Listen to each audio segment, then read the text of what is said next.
Good morning, everyone. This is Patrick.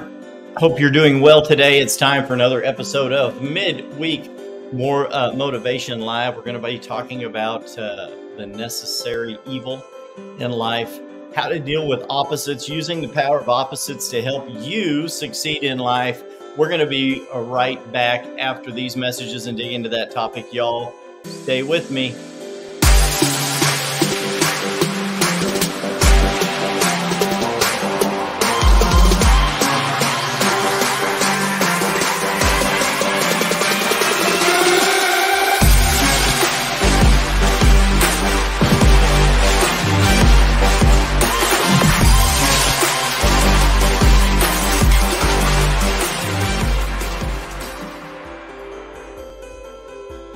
Hey guys, hope you're all doing well today. Like I said, this is your host, Patrick Lee, coming to you from home office today, heading to the downtown office soon, different location today. Want to talk to you a little bit about the power of opposites, a little bit of a tag there in the title of the show is Evil Necessary. And I've been studying this on a few different levels from some different sources, and have actually had a couple of dreams about this lately, which is, I'm not digging into the power of dreams, maybe psychosomatically or on another level. God's trying to tell me something, but I'm going to bring some of this to you people already tuning in today to Midweek Motivation Live. Of course, now on all major podcast platforms, we keep saying that. You can find Midweek Motivation Live nearly anywhere you go to listen to podcasts. I appreciate everyone that comes back each and every week to watch the show. Tune in, download it. A lot of people tell me they download it later.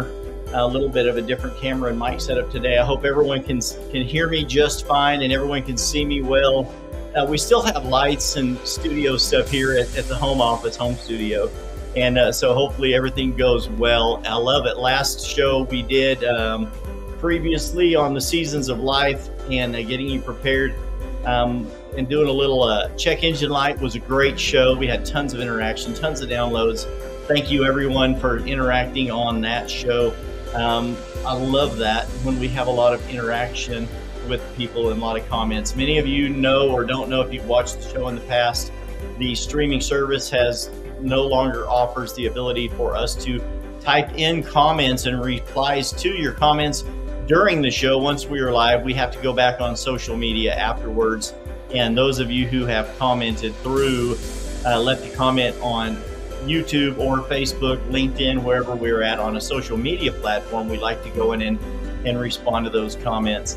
But today we want to talk about the is evil necessary and the law of opposites. And what are you talking about, Patrick? You've heard the songs like Opposite Attract by Paula Abdul back in the 80s. I'm a 70s and 80s kid.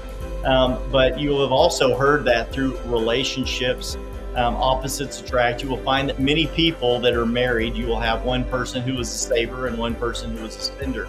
You will find that in businesses, the law of opposites. You need people that are not the same. Mike Murdoch has been quoted as saying, and I like to say this, if two of us in life are identical, then one of us is obsolete and not necessary. And I believe that's true in some areas of life. But I also believe that it's not true in other areas of life. I believe that the opposite is necessary for us to recognize the good. As a human, we have a tendency. How many of you can attest? Drop me a comment or, like or a thumbs up if this is you. How many of you have a tendency to consistently think negative, or you have friends and family members that automatically think the opposite of the good outcome when thinking about a situation in life? It could be anything, and you guys can fill in the blank, but such and such is going on, and you automatically think this way about it. And it's going to be the human nature. It's going to be the opposite. Hey, Pete, good to see you tuning in. A lot of people already watching the show. But I've been reading a little bit from Adam Sosinski. He is the founder, leader, of a big organization. It's called the IQ Matrix, and he has actually written a work on the law of opposites, and we're going to dig into that a little bit. I've been listening to Jim Rohn and a few other people, Zig Ziglar in the past, and we're talking about the law of opposites. And what does it take for us as a human, whether you're American or in another country watching the show, what does it take for us to recognize favor? What does it take for us to recognize good in life? When we start feeling maybe biased towards the negative, what does it take to get us to open our eyes and start thinking about the positive? And that does become part of what we're talking about today with the law of opposites. Is evil necessary? I think it was George Washington that said, for evil to prevail, and I'm quoting this loosely, you'll get the idea, I'm not word for word, in order for evil to prevail, all that's needed is for good men to do nothing. Okay? So is evil necessary? Sometimes you could interpret that to say that evil is necessary because without evil, people would not get fed up enough or so disenchanted or against the evil that they would not recognize the positive. It takes things going so far south before you'll ever turn around and start looking for your true north. Hey, Sal, good to see you tuning in also, my friend. So is evil necessary? We are experiencing a lot of things in our country today, in our world today, around the world. The older I get, the more I realize how small the globe actually is, with airplanes and satellites and all of the things going around the countries and the world at all time. We start to realize that the world is not as big as we once thought it was. But in order for you to see that, you need to get a new perspective. You need to fly above the clouds in a plane. Some of you need to look at views or videos of the satellites in outer space and the views from space and what the planet actually looks like. My pastor was talking this last week about this star that they have found in another galaxy way out in outer space. And this star would make our sun in our universe, in our galaxy, excuse me, not universe, in our galaxy look minuscule, like a pinhead when compared to this other star that we can see off in the night sky, but is actually the sun in another galaxy. So if we did not have that perspective, we would not be able to understand how small this world actually is. Until you're out in the middle of the woods alone at night and you can look up and see the stars, you would think that how huge the universe and the planet is. But without getting that higher perspective, you would not be able to see how actually small things are. So is evil necessary? I believe that an extreme opposite can be necessary to wake us up to thinking a new thought and looking for the opposite of what we happen to be experiencing or maybe experiencing. Good morning, Lisa. Good to see you watching as well, my friend. Appreciate that. So how do we use the power of opposites to help us win? That's kind of what I want to talk to you about a little bit today. And Jim Rohn, when I was listening to him a while back, he was talking about maternal and paternal instincts, how they're entirely opposite generally. A mother, when a mother is protecting her children, she is maternal. She gives the nurturing, she gives the love, the care, the hugs, the kisses, the food, all of those things to her child, and then turns around and protects that child. There's nothing like a mother, lion or a mother bear protecting her cubs. I think was one of the examples that he had used. But then there is also nothing like the opposite of that, which is the strength of the father and the father's unwavering willingness to just turn around and kill someone that threatens his family, his spouse, or his children. And the mother usually is, and a mother bear, will fight off and defend her children to her own death, and so will lions and a lot of other animals if they can. But it's generally that father, the opposite of that, that's the killer, and the mother is the nurturer. And sometimes that can be different, but as the norm, right? The father has to be willing to be the killer, and that can be applied to business as well, not father-mother. But if you happen to be the person in life who has a business or approaches your relationships with that loving, caring, feeding, nurturing mindset, it can only carry you so far, and eventually you may get into a point to where you have to take on or seek out that other mindset, the opposite of that, which is the ability and the willingness to kill that which you do not love, which is not good for you and is attacking you or causing your relationships to fail or your business to fail. You have to have the willingness and the mindset to be willing to do that. When people are training in the military, shooting a weapon is real easy for most people. If you've been around guns, raised around guns, most people here in Texas have been raised around guns. My wife was raised shooting. I was raised shooting and hunting. And when you get into the military, they start teaching you to be very proficient with your firearm, and they teach you how to shoot. And while you're shooting at targets, it can be very easy to become a crack shot. But in order to get you prepared for war, they start teaching you how to shoot at human targets. And then the game changes. And your mindset comes out and attacks you. And you go into fight or flight mode and you cannot do it. And now we have militaries all around the world that are teaching people in city, like urban scenarios, of how to do warfare. And they have targets of grandparents and children and pregnant mothers to get people past that mindset of I cannot kill another person. In life and in war is an extreme example, but that's to get your attention today. How do we use that power of opposites to help us win? How do we get the mindset that I'm going to go out and kill something? I love this little video, and it's very graphic, but there's a herd of wildebeest running by in Africa, and the female lions are laying there, ready to pounce to kill for the tribe, because that's what they generally do. The women lions in the pack will go out and hunt and bring an animal back, and they all enjoy it. But you watch this, and the wildebeest keep running by and jumping by, and then out of the back of the pack, you finally see this giant male lion, the leader, just jump over everyone and grab a wildebeest and kill it, knock it down, and start eating. You can't always wait for the normal ways, the normal systems that you may have had in place to work. Sometimes you have to go the opposite way. And that's some of the things I was telling you that Jim Rohn talks about, the opposite of evil versus good. He talks about the difference between darkness and light, which is another one I want to touch on for a minute. How many of you know that like perfect love casts out fear? We're not supposed to live in fear. We're supposed to live in faith. Our light is supposed to shine. And when the light shines, that light of love and the light of God, that love dispels darkness. But how many of you know that that darkness is always there?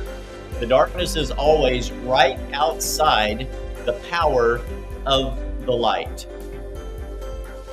The light dispels it to the extent of the power that it has. And you and I, my friends, are the same way. We can dispel the light only to the level of how much light we have. And don't think for a minute that the opposite of light, that darkness, is not at the edge of your energy, waiting to come back and attack you should your power, should your light wane.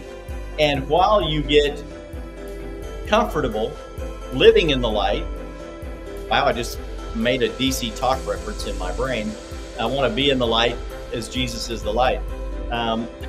Like I've told you, I'm a kid of the 80s, 90s, all of these years. We're supposed to live in the light, walk in the light, and be the light. Let that light of Christ shine through us. But we are only as strong as at dispelling the darkness as that light is.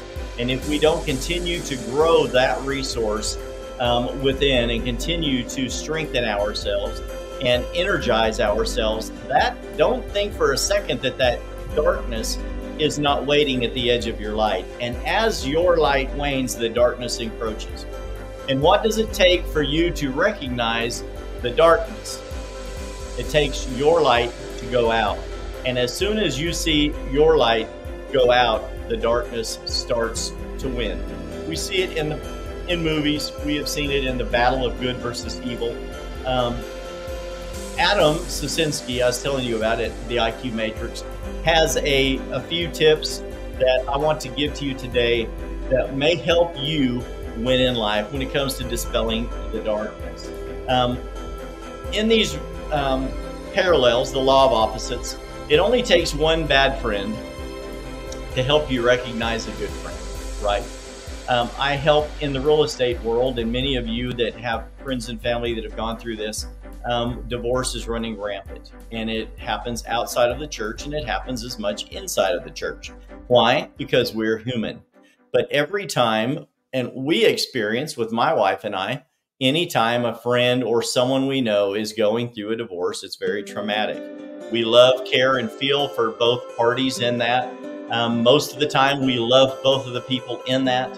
And throughout our lives, my wife and I are going on 34 years of marriage. We have always taken a moment when we are experiencing that or watching someone else go through that. Sometimes we're helping those people. Sometimes we're walking through it with them. Sometimes we're just experiencing it. But we always use that time to do a gut check. Why?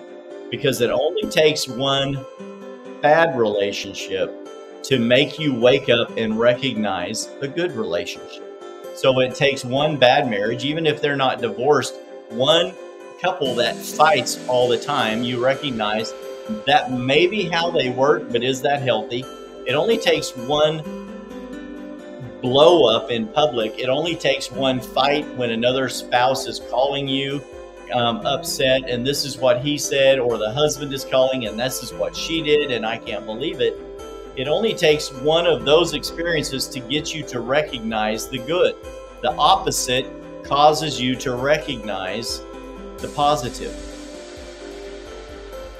And your friends are that way. And just like the darkness, the darkness that exists in friends, in relationships, and business, the darkness is always there. And it's only going to stay away or at bay to the level of your preparedness, your energy, your relationships, your resources. You can use everything that you have to put out as much light, bring in as much business as you have, but don't think for a moment that the wolf is not at the edge of the light. Don't think that the darkness is not there waiting to come back in if you're not on your A game. It happens to me daily. It happens to you too. Don't be fooled if you don't think that it can happen to you. So I've got notes here that Mr. Adam Sasinski had put in, and I want to put a couple of these on the screen on how to use the power of opposites to help you win. Number one, don't hate what you do. How many of you have that friend, or you? Sometimes when I'm talking about somebody, I'm looking in the mirror and I'm actually talking to myself. So I use myself in many of these examples. I am not a perfect man, not infallible. I am prone to all of the failures and pitfalls that you are. I constantly try to keep abreast of what's going on in my life and get wake-up calls and bring those to you as well to help you. But this is one of the things that most of us do. I hear so many people complaining about what they do. I hate my job. I hate my relationships. I don't have any good friends. No one invites me out. No one includes me. I don't have as nice a car because I don't make enough money. But you constantly use yourself to influence or magnify the negative thing in life that you do. If you don't like your job, get a new one. If you want to use this to your benefit, you need to immediately recognize that your actions and your speech patterns are causing that hate to be magnified. And you cannot be successful when you hate what you do. You have to recognize what it is about what you do that you do not like and cause it to motivate you to find the things in life that you like about what you do. I love real estate. I was a baker for 20 years. I loved baking. I watched a video last night, a knockoff, a guy making a video on how to make Krispy Kreme donuts at home. and he has a big home kitchen and a donut cutter. And I said, I got to watch this guy. I've made hundreds of thousands of dozens of donuts by hand with a mixer, of course, to mix the dough. Hand cut, machine cut, sheeter cut donuts. I've watched Krispy Kreme make them coming off the chain, hot and fresh. And I know how Krispy Kreme donuts are made. And I watched this guy's attempt at making Krispy Kreme donuts. And while what he made was a donut, it was nowhere near the quality, the consistency of Krispy Kreme. So while I was a baker for 20 years, I loved baking. I still know the procedures and the processes of how it works. I know how to recognize a knockoff or a failure when I see it. And I'm literally in breads, doughs, donuts, pastries. I'm only impressed by things that are done well. And I'm trying to learn to adapt that to all other areas of my life. When I see the bad, it causes me to be motivated to go and look for the good. I tried my best to excel at being a good baker, and I hated imperfect products. Those were waste. They were thrown away, and we only put out on display the best of the product. If you had a bad screen of donuts that got over fried, you didn't just glaze them and put them out. You threw them away, and you only put out the best. You wanted to put your best foot forward. I hated the negative, and I've learned to apply that to my life now in real estate. I love real estate. While there are parts of the career that can be negative, I have learned to shy away from those and try to focus on the positive. In my Texas Realtors Leadership program, we were in Lubbock a couple of months ago, and one of the exercises we were doing, we had it was like speed dating, and it was speed dating with each agent in the room, and you would get up, and it's like musical chairs. You would move to another agent, and you would share your most memorable experience in real estate. And mine was easy, and I thought for a minute, I've been doing this 10 years. How am I going to think of the most memorable experience? But it was easy for me because I love what I do, and the most memorable experience was helping my friends the husband was an immigrant and became a citizen, got married, has children, and they were first-time home buyers. Well, we helped them move into a home in a very nice neighborhood, mature landscaping, more than they ever thought they could afford to live in. And they cried when they shared why it was so important to them that they had this house. And the guy told me, because this house has been in my dreams for years. My dream of coming to America, meeting a wife, raising a family, and living the American dream. The American dream is one of the most powerful things that I have to focus on when I'm going through real estate. That was easy for me because it was an emotional pull on my psyche that pulled love out of me. And I love what I do. So number one, don't hate what you do. Look at the things that you hate about what you do and learn how to focus that on the opposite. Use the power of that opposite to bring out what you love about what you do. Focus on what you love about what you do. It will renew your vigor, your energy, and your desire to go after the best things in your job. Number two, stop flying by the seat of your pants. Hey, Ross, Brofasa, Brotato Chip, my protein shake. Good to see you again watching. Love you, man. Don't stop flying by the seat of your pants. Many of the people I know, myself included, I get overbooked. I will double book my calendar and I have to cancel out on somebody. But there are so many things that we are called to do during the day in our schedule as a business owner. I'm also a producer.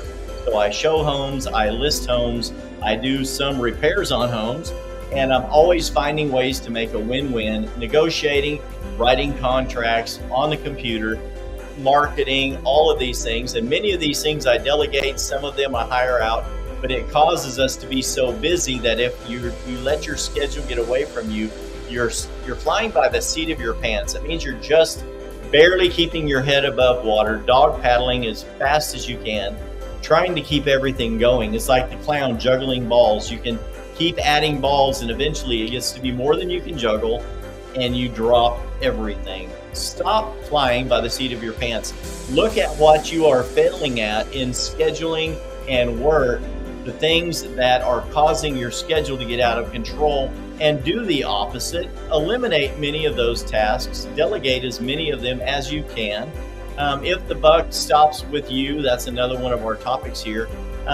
Take the responsibility of doing that, but many of these things can be delegated. Stop feeling like you're so out of control because you allow your schedule to be controlled by others. They continue to throw things on you until you start dropping those balls. Do the opposite. Get your schedule under control. Say no more often. You will get better sleep. You will get better rest. You will be much more prepared to make good decisions during the day. Stop being afraid of the light. Many people are, because they continue to wallow around with that group of friends that are the negative thinkers, that are doing things deceitfully. We've had an agent on my team that just told me a story the other day of another local celebrity agent. And they bought this house with that agent about a year and a half ago. And they overpaid. They were railroaded into buying the house. They were told this was the house for them. This is the only house on the market you can afford. It's perfect for you. Once you've been in it for a couple of months, you're going to love it. You're going to make so much money. And that agent was the listing agent and represented them as the buying agent. Ding, ding, ding. That's not always a good thing. It can be a wonderful thing. And there are many great agents. In this particular instance, this celebrity agent totally railroaded them into buying a home that they hate. They overpaid for it, and now they're coming back to us to try to help them sell this home and get out of it without such a large loss of money. Some of these people do deceptive trade practices. They go out and they, in your line of work, whatever it is that you do, there are the bad examples, the bad performers, the bad actors. And it can only take one bad apple to ruin the barrel. How many of you know that in many barrels of apples, there's more than just one bad apple? And that one starts to rot and it starts to infect all of those around it. And before long, you have a whole lot of bad apples in that barrel because those people are afraid of the light. The light exposes the rot. The light exposes the bad attitudes. It exposes the deception and the lies going on in that circle.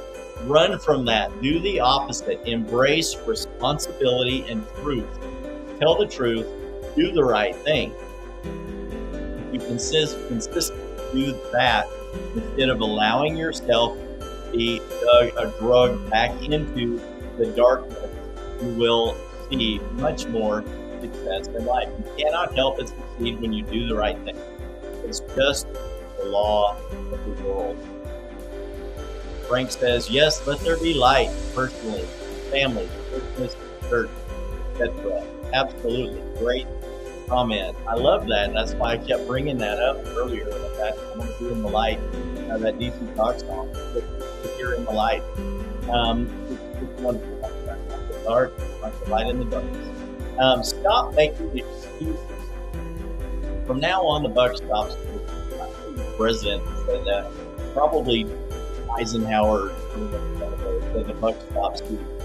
And it is. Personal responsibility is one of the number one lacking things that exist in business, in the business world, and in relationships.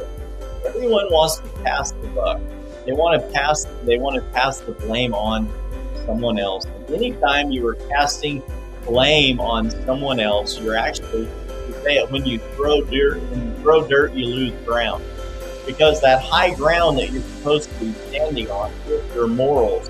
It's your ability to do the right thing and make the right decision. And every time you cast aspersions on another person or you start throwing dirt, I've been guilty of doing this. Trust me, I tell you, I'm preaching to myself all the time. I can get around a negative person and I can throw dirt like this for the next person. And it happens to me all the time. I get it. It does happen. But we need to take responsibility for our own actions and say, hey, you know what? The buck stops with me. I'm not making excuses for what I've done.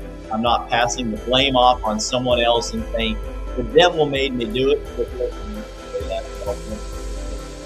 The devil made me do it. It was a popular saying back in the day.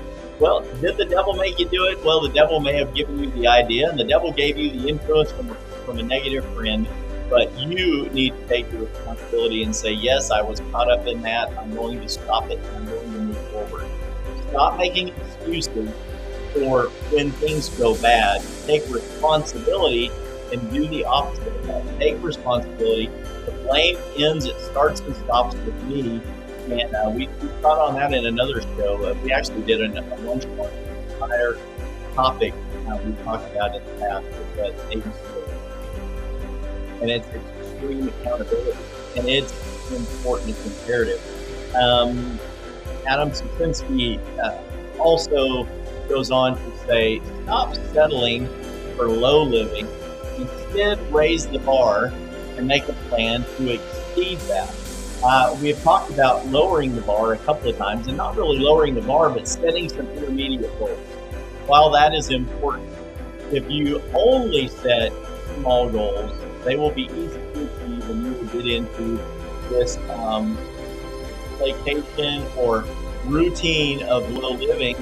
And we need to recognize low living as and do the opposite. Is low living bad? Is it the darkness? You could call it that, but it's easy to get into this, and it's the end of the show. It's the comfort zone. We get into that comfort zone, and we've been in it so long. It's comfortable. It's warm. Our basic needs are being met. We can afford to go out to dinner maybe once a month and buy our kids some shoes from time to time and keep a half a tank of gas in the car. But is that what you were created for? Is that what your destiny is settled? Or is that as good as you want? Is the most good you want out of life? I don't think so. I think that the opposite is true, and we need to stop settling for low living. People say all the time that Christians just talk about the prosperity gospel. While the prosperity gospel is a part of the gospel, it's not the gospel. But the Bible does say that, brethren, I want you to be in good health and prosper, even as your soul prospers.